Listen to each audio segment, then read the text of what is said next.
पहिली गोष्ट, सकाळी उठल्यानंतर पाणी जे आहे, तुम्हाला तहान लागल्यानंतर पाणी प्यायचं आहे. सकाळी उठल्यानंतर पाणी प्यायचं नाही. बरेच लोक आज माझ्याकडे मोठे मोठे साधू लोक पण आले की जे सकाळी उठल्या 2 लिटर 3 लिटर पाणी पित होते.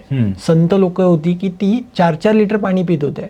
मग त्याच्यामुळे त्यांच्या मानेच्या आजूबाजूच्या मसलमध्ये प्रचंड प्रमाणात स्वेलिंग आलं होतं. तर सकाळी उठल्यानंतर पाणी पिऊ नका. तुम्हाला तहान लागल्यानंतर अर्धा ग्लास पाणी प्यायचं आहे. भूक लागल्यानंतर जेवण करायचं आहे. लघवी लागल्यानंतर लघवीला जायचं आहे. संडासला लागल्यानंतर तुम्हाला संडासला जायचं आहे. हा जो भाव आहे तो खूप महत्त्वाचा आहे. आज लोकांच्या मध्ये काय झालंय की लोकांना समजतच नाहीये. लोक 2 लिटर 3 लिटर 5 लिटर पाणी लोक पितात आहे किंवा सांगतात आहे म्हणून पितात आहे.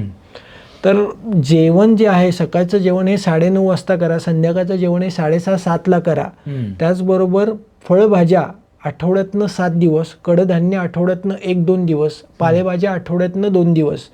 जर अशा प्रकारे आहार खाल्लाय, जेवणाच्या सुरुवातीला गोड पदार्थ खायचे आहेत. जेवणाच्या सुरुवातीला मधुर प्राय आश्रियात, जेवणाच्या सुरुवातीला गोड पदार्थ खावा. जेवणाच्या मध्ये आंबट पदार्थ खायचे आहेत. आंबट आणि खारट पदार्थ आणि तिखट, तुरट, कडू पदार्थ हे जेवणाच्या शेवटी खायचे आहेत. असा जर आहार खाल्ला तर त्यातनं उत्पन्न होणारं रस, रक्त, मांस, मेद, अस्थि, अज्जा, शुक्र हे सगळं चांगल्या प्रकारे होणार आहे. ओज चांगल्या प्रकारे तयार होणार आहे.